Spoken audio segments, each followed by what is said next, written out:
Hi guys. Due to the weather, we're not going to meet on Thursday either. We didn't meet Tuesday, of course, so Thursday we're not going to be able to meet either because the school's not going to be open until at least 10 a.m. So what I'm going to do instead of having a in-class assignment is we're going to have a take-home assignment, one that you'll complete on your own. This is an assignment that we were going to do next week, but we're just going to do it this week instead. It'll fit nicely into what we're doing, and then next week we'll introduce paper one. So for this assignment, what you're going to be doing is exploring fake news and the necessity of research and finding good quality sources. And so this is a piece of fake news from recently. This was published in 2019, and it is telling us about the tragic death of Dwayne "The Rock" Johnson, who tragically died in 2019. And it must be true because the BBC said so, right? Now, as you and I both know, Dwayne "The Rock" Johnson is fine. He's still making movies. He made Black Adam recently and a bunch of other cool stuff. So this is fake news, of course. This was one of the pieces of fake news that Facebook became infamous for. You can see here it is supposed to be published by BBC, but actually it's something called newslivebroadcast.com. And the BBC would never put RIP and all of this stuff, obviously, so very much fake news. And fake news isn't a new problem, and it totally isn't focused specifically on fake deaths and stuff like that. It has caused major political issues of late, and in a time when news isn't funded very well and a lot of the larger parts of it are owned by corporations, it's really hard to say what is and isn't fake news. But let's explore some ancient examples of, some older examples of fake news. This is, we're going to see here some, hold on a minute, I clicked the wrong thing. Yeah. So, here's some historic examples of fake news. This is yellow journalism. You've probably heard of yellow journalism from your history STAR tests or whatever kind of state test that you took, but you may not actually know what it is. Yellow journalism at the beginning of the 1900s and late 1800s was a period where there were just thousands of newspapers. Anyone who wanted to could afford to make their own newspaper, and they could actually cause political change as a result.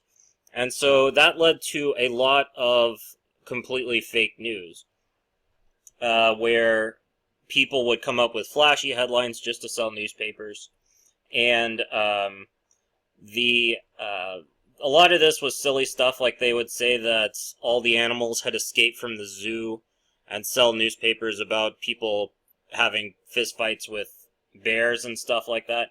But other parts of it got pretty freaking sinister, and this is an example of that down here. This is, these two guys here are Joseph Pulitzer and William Randolph Hearst. And the two of them together owned the New York World and another newspaper in New York. Can't remember which ones. It doesn't matter. There was like 1,000 newspapers in New York right then, but these were the two best-selling. And they had a big competition to see who could sell the most newspapers, and in the process of doing so, they ended up pushing for an actual war with Spain. Spain was, at the time, very weak. They had all of these imperial holdings in the Philippines, Cuba, Puerto Rico, and they were putting down rebellions and doing not a very good job of it. And those two newspapers played that up and made it seem very sensational. They made it seem like the Spanish were really terrible, which to some degree they were. and they made the locals seem like they were really heroic, which, again, to some degree they were. But they would do some really underhanded stuff, like this one here. This is a newspaper cover that I'm sure sold a lot of newspapers to people that weren't even actually interested in the war, right? But this is a nude white lady being looked over by a bunch of Spanish officials after they've strip searched her. And this never actually happened. This is a completely made-up event that the newspaper produced. They drew the people at this newspaper had never even been to the Spanish colonies. And so that infuriated a lot of people, and so did a lot of other things that they said. And they caused a lot of political pressure to go on President McKinley, who was the president at the time, and who thought all of this was silly and that they shouldn't do anything about it, especially because they had doctrines that said they would stay out of the affairs of European countries and would try not to get involved in, international politics as much as possible. But eventually, they pressured him to send one of the Great White Fleet ships, the USS Maine, to the harbor in Havana, where it sat there looking for boating to show that America was there and they were in charge. And then the ship exploded. And here's another picture, here's another cover from that. You can see little guys flying out here. Again, the people that drew this picture, they lived in New Jersey. They've never been to Havana. They've never seen one of these ships. But they felt completely comfortable drawing a extremely graphic picture of one blowing up. And also, they felt completely comfortable with this headline: Main explosion caused by bomb or torpedo. And there's a question mark at the end there, but even Wikipedia has cut that off because nobody sees that little question mark. They just assume that this is the headline. And so the insinuation here is that the Spanish blew it up. And let's go back here. They insinuate that even more down here. Destruction of the warship Maine was the work of an enemy, and this is a quote from Theodore Roosevelt, who was the head of the Navy at the time, but who also really, really, really wanted to kill Spanish people, and was, he's remembered really fondly, even though he was probably kind of a bad person. So here they've drawn a picture. Again, never been to Spain, not naval people at all, just artists living in New York, and they've drawn a bomb underneath the battleship Maine here, and they're insinuating that that's what happened to the Maine. Now, later on, we've discovered that what actually happened to the Maine is that it had a design flaw. The coal and the magazine that stores the ammunition were right next to each other, and coal has a habit of catching on fire. So it looks like what probably happened was there was, as there often are, a fire in the coal compartment of the battleship Maine, and that spread to the magazine and caused it to explode. This was a problem that happened on several of these ships. The rest of them didn't explode, but they led to some hair-raising moments where they were, shoveling off burning coal and throwing it overboard. So this actually led to the Spanish-American War, which you may have heard about very briefly in your U.S. history class, but this was a war where the Americans took over Cuba. They also sent their fleet to the Philippines and destroyed the Spanish fleet, and we took all of those colonies for ourselves. And then we also inherited all of the insurrections that were happening at the same time and dealt with them exactly the same, if not in worse ways than the Spanish did, because at least the Spanish knew what was going on. The Americans had to start all over again, and they killed about 1 million people in the Philippines as a result of this war. So Now the Philippines, I guess everything's cool there, but that was after 1 million people died. So that's a real result of fake news, and the same problems are happening today. Just like the New York Journal here is posting this quote from Theodore Roosevelt as if it's a true fact. The New York Times, during the build-up to the Iraq War, posted information that Colin Powell said about the Iraqis having nuclear weapons as if it was true.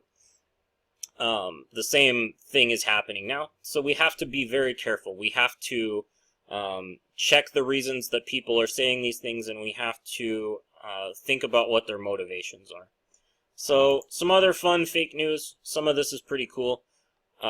This is a site that has 10 examples of fake news from history. This is one where someone reported that there was peace between England and France during the Napoleonic Wars at just the right time, that they managed to make the stock market boom a whole lot. As if there was peace, that would mean that everyone would get a lot richer. And then it turned out there wasn't peace. But the guy who said that made off with a huge amount of money from buying and selling at the right time.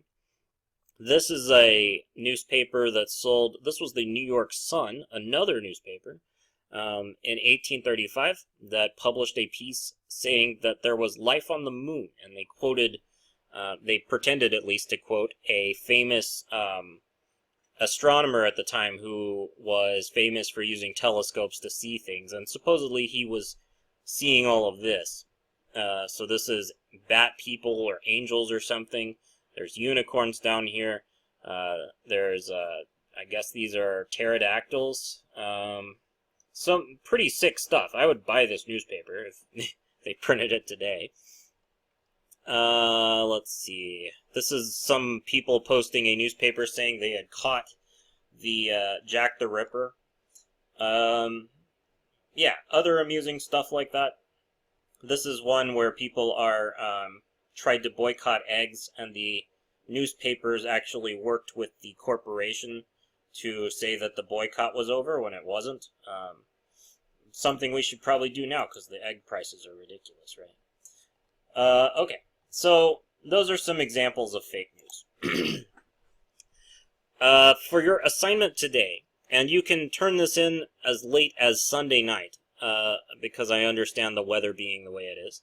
So find a piece of fake news, find a fake news article online. Alternatively, find a piece of fake news from history. Easiest way to do this is to just Google examples of fake news, but if you can remember a good piece of fake news, a celebrity death hoax, or a diet thing that was fake, or something like that, you can just Google that and find an article about it. If you can't find the original article, but you find an article about the original article, that is also fair game. Use the CRAAP test to break down what's bad about this article. Give a brief summary, write a sentence for each letter of the test. And I will show you that test now. If you click on this link here, you can see what it is. The CRAAP test is a method of checking if a source is actually a good source or not. So first of all, we'll do this with Dwayne "The Rock" Johnson here. Currency. How timely is this information? And so with Dwayne "The Rock" Johnson's death, supposedly it happened in 2019. This is published in 2019. Actually pretty current. So it's up to date with when this supposedly happened. Next one is relevance. Is it relevant to what people need? The importance of the information that... Yeah, the importance of the information that you for your needs, right? So, yeah, if everyone loves Dwayne "The Rock" Johnson, he's probably one of the most beloved celebrities in the country, so of course everyone wants to know if this is true or not. If he passed away at 47, that would be extremely tragic, and everyone would want to know. Next one here is authority. What gives them authority to talk about this? Why would they know if Dwayne "The Rock" Johnson was dead? Why would they... why are they a news source that we actually trust? And here's where it gets tricky, because this news source says that it's coming from the BBC. which is one of the most reliable news sources that we have. However, this isn't really where it comes from. They just stuck this on here to make it look authentic. It actually comes from newslivebroadcast.com, which in all caps, which is a very huge red flag. We've never heard of this place before, and it probably doesn't exist anymore. Next one is accuracy. And so how reliable, truthful, or correct is this content? And it's not correct at all. We can double check. We can ask Google, is Dwayne "The Rock" Johnson dead? And they'll say no. No, that was a hoax on Facebook. And last of all, purpose. What is the purpose of this article? Are they trying to get you to buy something, sell something, believe something, vote for something? Or are they just trying to inform you and help you as a person who's absorbing this information? This one is trying to get you to click on it. Clicks are the way that Facebook determines how successful or how much of a failure you are. And so if they can get you to click on it, they can get you to look at their advertisements, and they can maybe even get you to click on one of those. So that's for them to make money, probably, as with all clickbait. All right, so you have plenty of time to complete this assignment. What you need to do, go and find a piece of fake news somewhere online. Use the CRAAP test to break it down. Give a brief summary. Write a sentence for each letter of the test. And make sure that you have that in by Sunday at midnight. Hopefully on Tuesday we can come back and we can actually learn about paper 1 and get started on that. And I look forward to seeing you all then. So good luck, have a good weekend, see you then.